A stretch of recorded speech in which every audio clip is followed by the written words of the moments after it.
Marcelo, tú tenías a tu cargo el primer gobierno de Alan García, ¿no? Por fin Sí, el APRA llega al poder, Marcelo, ¿no?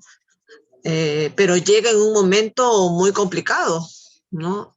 Además de la crisis, pues teníamos encima las acciones del MRTA y de Sendero Luminoso, ¿no? Así que vamos a ver qué pasa con el gobierno de Alan García, primer gobierno aprista, ¿no? Que llega al poder.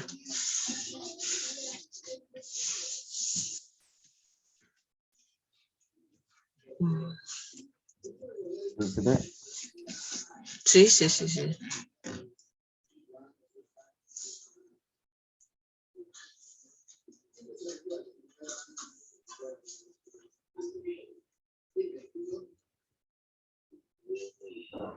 Buenos días, profesora, buenos días, compañeros. Hoy les voy a exponer sobre el primer gobierno de Alan García. Alan García pertenecía a LAPRA. LAPRA nunca había llegado, al menos ahora nunca había llegado a gobernar, ¿no? Como a presidencia, y lo hizo por medio de Alan García, que es el ley. Que Alan García llegó a los 36 años, que normalmente se les dice así, como se le dice, presidente más joven, porque de los 35 años para arriba puede ser presidente. Y Alan García tenía 36. Después eh, luego, antes el Perú tenía una deuda externa y lo que esa deuda pedía era que se pague el 60% de las importaciones. Y luego, ¿cómo se llama? La FMI, Fondo Internacional, no, Fondo Monetario Internacional, nos declara así como inaccesibles a créditos y insolventes, ¿no? Luego de eso, Alan García proponía de que se venda el producto peruano, empiecen a como a crear, ¿no? Nosotros mismos, ya las cosas que extranjeras ya no iban a entrar acá al Perú. Y luego, Alan García, bueno, el Estado, ¿cómo se llama? Procede a se encarga de administrar todas las empresas, todo eso, y ya hubo más trabajo, se subieron los precios y como había trabajo, normalmente cuando hay más trabajo y, y ganas más, lo que pasa es que cuando una persona tiene más dinero, los precios van a subir mucho más. Les pongo un ejemplo, ¿no? Si un chocolate está un sol, como tú ganas más, este chocolate ya no va a estar un sol, va a estar 2 soles. Y para que eso no afecte al pueblo, Alan García lo que hizo fue congelar los precios. ¿En qué consistía en eso? Consistía que una lavadora cuesta, no sé, 100 soles. eh, lo que hacía él era de que solamente te cobren los 30 soles. ¿Y qué pasaba con los 70? El gobierno lo pagaba con sus reservas. Luego de eso se creó, ya empezaron a las obras, se hizo, el distrito Santa Anita, Los Olivos, la represa Gallito Ciego, el Museo de la Nación, que creó también la GEIN, la GEIN se encargó de capturar a Abimael Guzmán. Luego de eso, un consorcio italiano llamado Trailima entrega una coima de $1.000.000 y, y ya pues. Luego hubo así como una hiperinflación, crisis económica, ya como que todo se estaba así desbordando, ¿no? La economía del Perú. otro punto que también pasaba era de que cuando tú ibas a la tienda y te querías comprar un tarro de leche, no te compraban, sino tenías que darles aceite para que recién te puedan vender, ¿no? Y ya no era como antes, no ibas a la tienda, ¿no? Tienes que hacer una cola y aparte, ¿no? Traer algo para que te vendan un producto a cambio. Eh, luego de eso, ¿cómo se llama? Como en la época de Alan García también estaba el terrorismo, estaba el Sendero Luminoso y el MRTA, que es el Movimiento Revolucionario de Tupac Amaru. No, Movimiento Revolucionario de Tupac Amaru, claro. Eh, Alan García el jefe, que era Víctor Polay Campos, eh, eran así amigos de estudiantes y luego Alan García, no, perdón, ¿cómo se llama?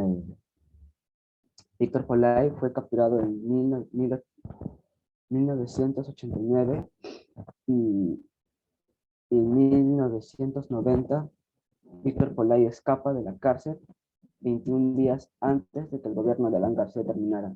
Y ya, pues como que, no, ahí hubo algo. Nada, eso fue de mi parte, espero que se haya entendido.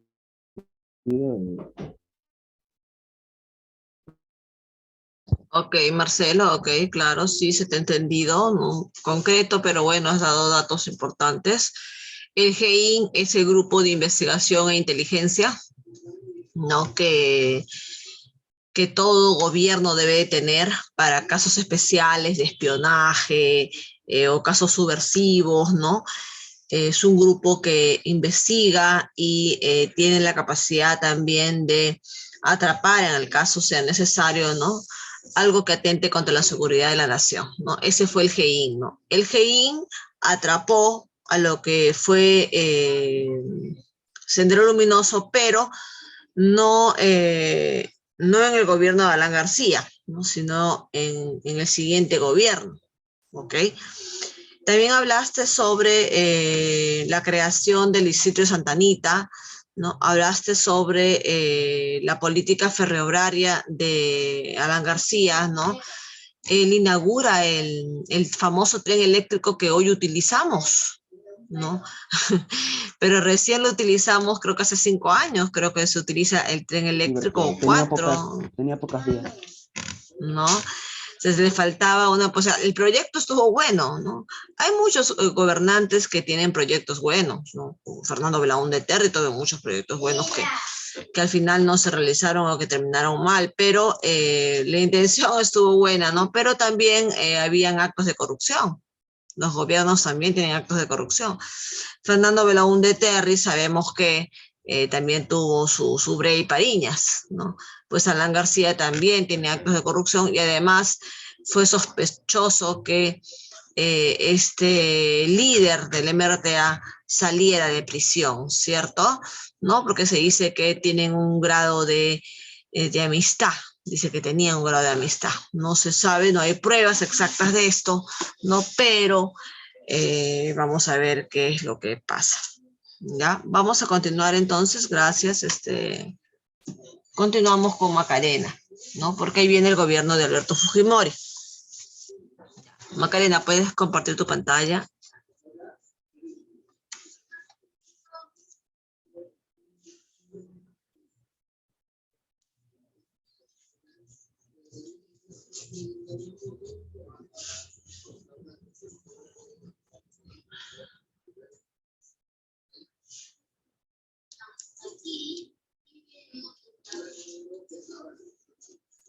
Yo lo leí 2 veces.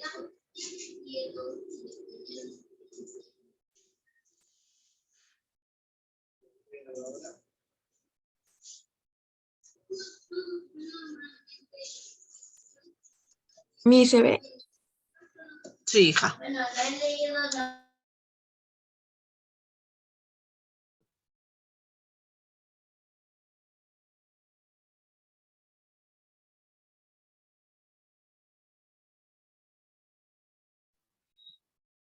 Buenos días, compañeros y profesora. Le voy a hablar sobre el gobierno de Alberto Fujimori, que empezó en 1990 a 1995.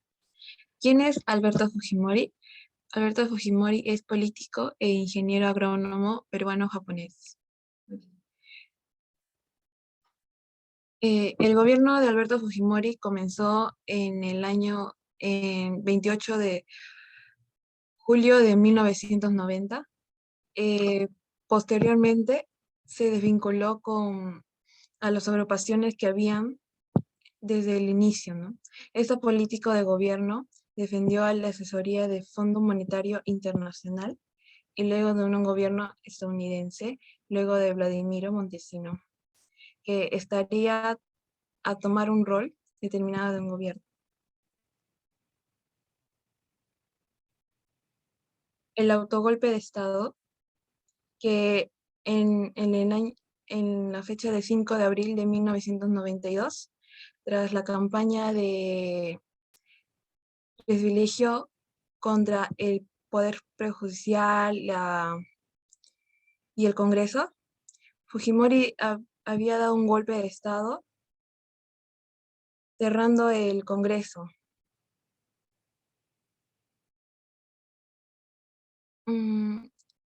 El 12 de septiembre de 1992 fue capturado Abimael Guzmán, líder de la UD y el Sendero Luminoso. De Sendero Luminoso, ajá, exactamente, ¿no? Eso es lo que le estábamos hablando, ¿no? Con respecto a Marcelo, que mencionó que en el gobierno de Alan García se forma el GEIN, y el GEIN es el Grupo de Investigación Nacional que atrapa a Sendero Luminoso, a Abimael Guzmán en 1992, ¿no? Durante el gobierno de Alberto Fujimori. Ahora, recordemos de que Alberto Fujimori da golpe de Estado y cierra el Congreso, ¿no? Porque ustedes saben cómo funciona. A ver, recordemos un poco cómo funciona la cosa, ¿no? El presidente entra y cuando encuentra mayoría el Congreso puede plantear la vacancia del presidente, ¿cierto? Si le dan o no el voto de confianza. Porque si no le da el Congreso el voto de confianza en su mayoría, pues lo vacan, lo sacan al presidente. Entonces, eso estaba por darse, ¿no? El Congreso de la República de ese entonces, Macarena, ¿no? Estaba ahí moviendo sus fichas porque muchos se cambiaron, muchos congresistas entraron con el grupo político de Cambio 90, que era de Alberto Fujimori, pero a la hora que ingresaron al Congreso, se cambiaron de grupo político, ¿no? Y la comisión para la vacancia encontró una mayoría, o estaba por camino a encontrar la mayoría. Entonces Alberto Fujimori dijo, no, antes de que me saquen, de que me vaquen, mejor cierro el Congreso. Y mandó a todo el ejército a sacar a los congresistas con sus cosas y cerraron el Congreso y más nadie pudo entrar, ¿no? Así realizó este golpe de Estado en 1992 Alberto Fujimori. Continúa, hija. Sí, que en el gobierno Fujimori, ¿no? Tuvo una fuerte e intensa lucha contra los atentados del Sendero Luminoso y la MRTA, que con una explosión de una bomba que fue el 26 de julio de 1992 en la calle de Tarata, que fue como un conflicto muy sangriento, la cual murieron 25 personas y salieron también varias personas heridas. Abimael Guzmán fue atrapado en el distrito de Surquillo, en la ciudad de Lima. Gracias. Okay. Muy bien, Macarena. Bueno, también bastante cortito, no hablamos de las demás obras, ¿no? Porque también tenemos el caso acá de Fujimori con Odebrecht, ¿no? Con el caso de corrupción, ¿no? El cual el gobierno habría recibido dinero, ¿no? En el caso de Odebrecht, ¿ya? Para que la empresa brasileña de construcción, pues venga a hacer una serie de construcciones al Perú sin pasar ningún concurso de licitación, ¿no? Porque daban dinero al gobierno. Y pasamos a Sebastián. ¿no? Sebastián va a continuar, ¿no? Porque continúa también Fujimori, ¿no? Fujimori hace tantos actos radicales y cambia la Constitución, ¿no? Crea la Constitución de 1993, porque recuerden que nosotros teníamos la Constitución de 1979, que estaba vigente, ¿no? Pero él cambia la Constitución, ¿no? Y justamente pone ahí que el presidente podía continuar, ¿no? 2 o 3 periodos. Así que él, al pie de la letra de lo que había cambiado, continúa, pues, ¿no? Continúa al siguiente periodo. Y ese es el periodo que tenía que trabajar Sebastián, ¿no? Del año 1995.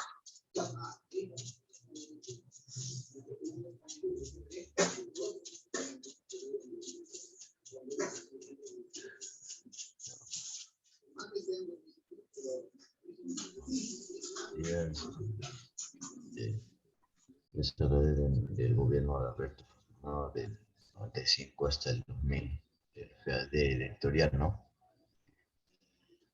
Pues, bueno, ustedes ya saben quién es Fujimori, porque claro, ya hicieron exposición de eso.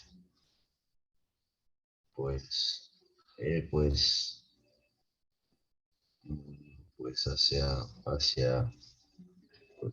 él hacia el inicio de aquel hubo un periodo,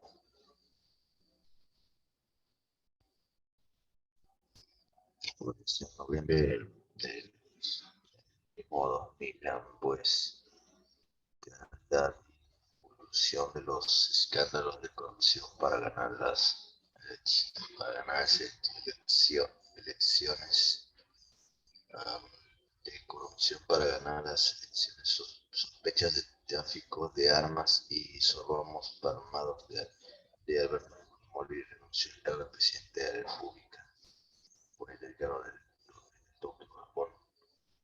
Sin embargo, su renuncia no fue aceptada por el Congreso y se decidió destituirlo por incapacidad moral.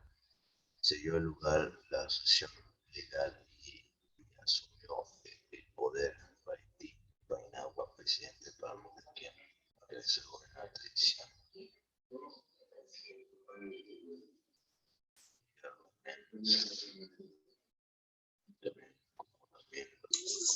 Se te escucha, Sebastián, discúlpame. Se te escucha lejos de tu micrófono. Bueno, yo no te escucho bien. ¿Los demás lo escuchan bien? Sí, más o menos. Más o menos. Si puedes acercarte un poquito a tu micrófono.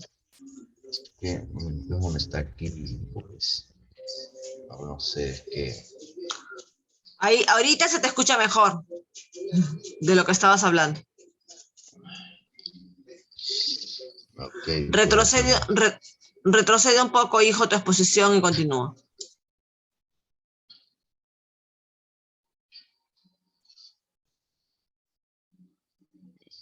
Pues el año fue 2000, tras la divulgación de los escándalos corruptos para ganar las elecciones, sospechas de tráfico de armas y sobornos a parlamentarios. Alberto Fujimori anunció su cargo como presidente de la República desde Tokio, Japón. Sin embargo, su renuncia no fue aceptada por el Congreso y se decidió destituir. Cónchale. Eso.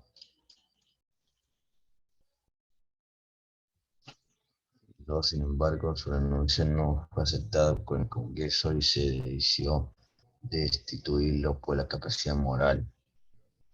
Se dio lugar a la asociación legal y asume el poder a Valentín Paniagua, que es el presidente del Parlamento, quien empezó a gobernar la transición. Sí. Y ahí se me escucha mejor. Sí, hijo, sí, continúa. Y pues bueno, eso es lo que también, bueno, creo que eso es todo lo que investigué, pues. Y bueno, Igual, ya no hay más investigación. sí, porque, Ya. claro, A ver, ya.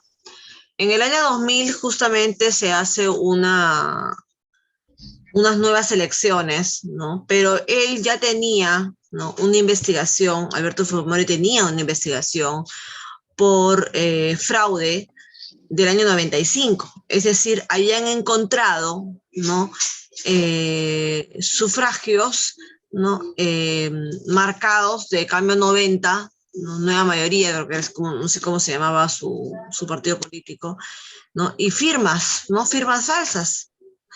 Entonces la prensa había investigado eso entre el año 95 y el año 2000. Cuando él se lanza en el año 2000, sorpresa, gana otra vez las elecciones en el año 2000. O sea, era su tercer gobierno, sería su tercer gobierno, chicos.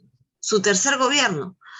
Pero como ya era escandaloso lo de las firmas, es que lo sacan del poder, ¿no?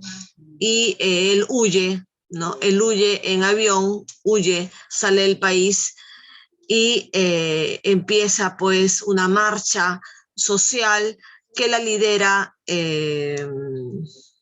Toledo, Alejandro Toledo, ¿no?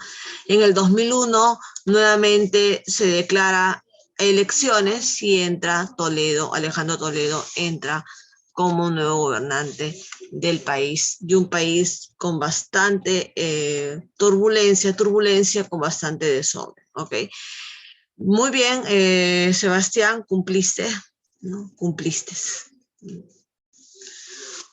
Sacamos la imagen para poder leer en la plataforma. Tenían ustedes un documento que habla en términos generales de lo que pasó con el regreso a las democracias, ¿no? Entonces, en el caso peruano no nos fue bien. Regresamos a la democracia, ¿no?, con Belaúnde Terry, con Alan García, con Fujimori, y las democracias estaban corruptas. Ya estaban súper corruptas. Entonces tampoco nos fue bien a los países latinoamericanos en general. Vamos a ver qué les pasó, ¿no? En otros casos, por ejemplo, Bolivia regresó a la democracia, pero con una tendencia socialista, ¿no?, con Evo Morales. Y lo mismo le pasa a Ecuador. Ecuador regresa a la democracia con un presidente civil, pero también con tendencias comunistas. ¿Qué pasa con Chile? Ya, Chile tenía años con una dictadura, ¿no?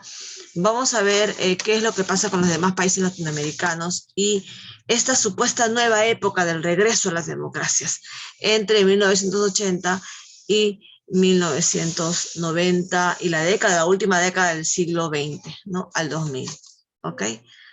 Vamos a ver el material. Todos tienen el material, por favor, vayan a lo que es la plataforma para poder leer.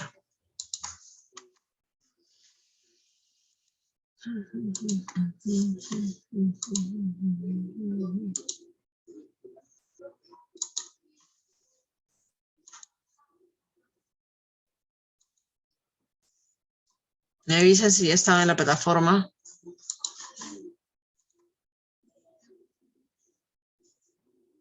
Ya, ahí dejé un documento la semana pasada que debieron imprimir, que ni modo que deje el documento para que lo miren, ¿cierto? Entonces, lo tendrán impreso, y si no lo tienen impreso, vayan a la plataforma. Ya estamos ahí, ¿cierto? Ya, vamos a leer, vamos a empezar a leer con Luca, pues, con Luca será.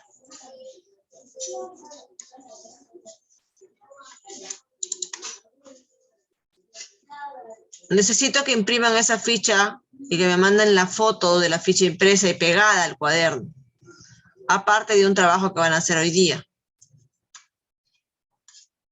Porque así ustedes no hagan la tarea, yo voy a seguir dejando tarea. ¿Ya? No me canso yo. Tendrán más vacíos, pues ya, si ustedes insisten en esa actitud. Ya. Por favor, empieza, todos tienen su página ahí. Ya vamos a empezar a leer. Los partidos en Latinoamérica.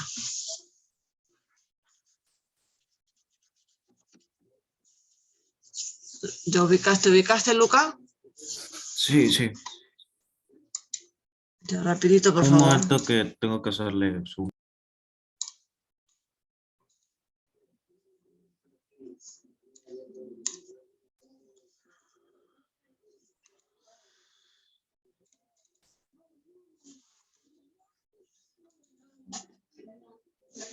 Los partidos en Latinoamérica. En América Latina, los partidos políticos de masa se constituyeron a principios del siglo XX con la formación de la clase obrera y el desarrollo de la clase media. Luego se verían influenciados por las principales corrientes ideológicas del siglo, comunismo, liberalismo, socialismo y fascismo.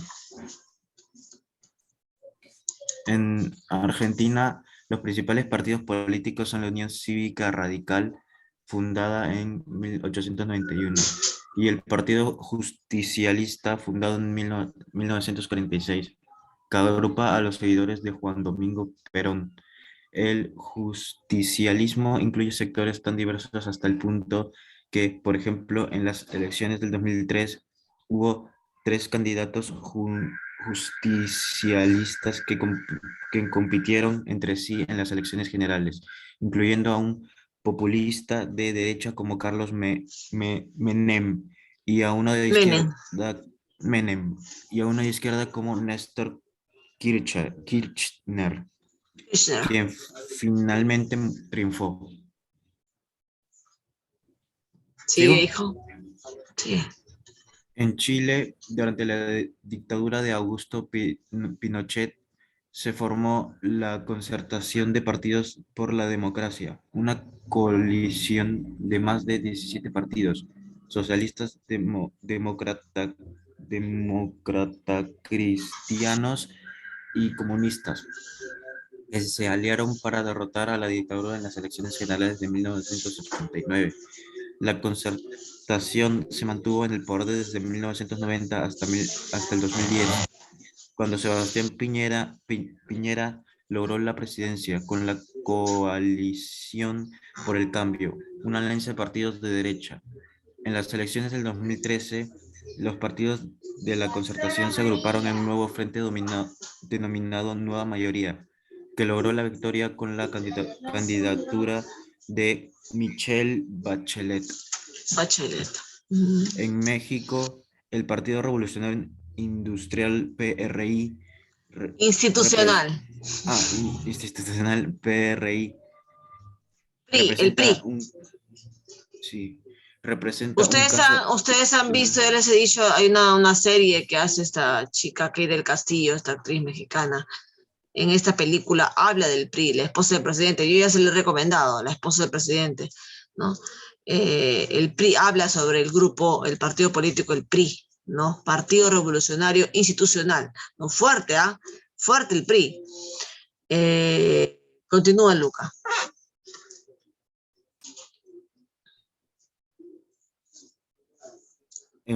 Representa un caso excepcional en América Latina, pues permaneció en el gobierno durante más de 70 años, 1929 a 2000.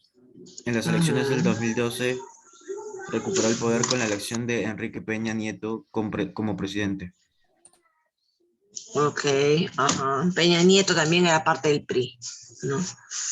Entonces vemos que hasta ahorita, ¿no? En el caso de Argentina, Chile, México, todavía habían grupos civiles, porque eran civiles, ya no eran militares, pero eran civiles bañados de las ideas comunistas, ¿no? Bañados de ideas radicales. Civiles convertidos en guerrilleros en algunos casos, ¿no? Como el PRI, pero que sin embargo pues llegaron al poder y otros se salvaron, como Chile, que finalmente llega la demócrata Michelle Bachelet, ¿no? Pero por ejemplo en Argentina y en México sí hubieron grupos políticos radicales que entraron al poder, ¿no? Y lo mismo quería pasar acá en Perú, ¿no? Serpa Cartolini y Ismael Guzmán querían ser gobernantes del Perú, eso querían, llegar al gobierno, pero no pudieron llegar, gracias a Dios, ¿no? ¿Y qué pasó con los grupos indígenas? Sebastián, lee la parte de los movimientos indígenas. Aparte de que Continúa la lectura.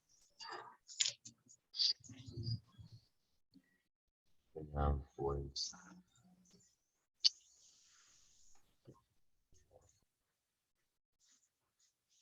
digan qué parte de qué. Continúa la lectura, hijo. Okay. Desde mediados del siglo XX, las poblaciones intensificaron sus demandas de reconocimiento jurídico y representación política. Estas demandas usualmente han buscado al acercamiento entre Estado de sociedad civil, en Ecuador y Bolivia. Por ejemplo, el movimiento indígena ha creado tal fuerza política que en los últimos años ha influido decisivamente a sus países. La elección de Evo Morales como presidente de Bolivia ha sido hasta nuestra más fruta de renovada presencia indígena en política de Latinoamérica. Ajá, eso es lo que yo les decía, ¿no? Recuerden que cómo nace o de dónde nace el MRTA y Sendero Luminoso, de grupos campesinos, ¿no? De grupos obreros, de gente la más pobre, de la gente marginada, ¿no? Que la mayoría viene de provincia. Entonces, hay un sentimiento indígena ahí que se confunde entre lo subversivo, ¿no? Pero que está ahí como que circundando, chicos. Y por eso que les mencionaba hace un momento yo a Ecuador y Bolivia, ¿no? Porque Ecuador y Bolivia no tuvieron y hasta ahora continúan, me parece, sus presidentes, después el que siguió de Evo Morales, también corresponde a estos grupos indígenas, también, ¿no? Al igual que en Ecuador. Entonces, por ahí hay todavía cierta radicalidad en estos gobiernos, ¿ya? Tanto como Ecuador como Bolivia, y me parece que también han querido unir a Chile, ¿no? No tengo el dato exacto, pero hay que tener cuidado con esos gobiernos y con este perfil indigenista que a veces tiende a ser radical, ¿no? Algo así como lo que pasa con Pedro Castillo, ¿no? Esa tendencia a hablar quechua, que no está malo, pero tampoco puedes discriminar al castellano, porque es el idioma en el cual habla la mayoría de peruanos, ¿no? Entonces tampoco puedes decir que el limeño es malo o que el castellano es malo, porque el quechua es bueno y el provinciano es mejor que el limeño. No, porque los dos somos sufridos de diferentes formas, pero somos sufridos y somos peruanos igual. Pero hay un resentimiento indígena que no es bueno, ¿ok? Y que puede estar formándose sin darnos cuenta, ¿ya? En Ucayali dice, las organizaciones indígenas, ¿qué pasa en nuestro país? ¿Cómo es que quiere este grupo indígena reflotar, salir a flote, ¿no? Marcelo, ¿puedes leerte, por favor, esa parte?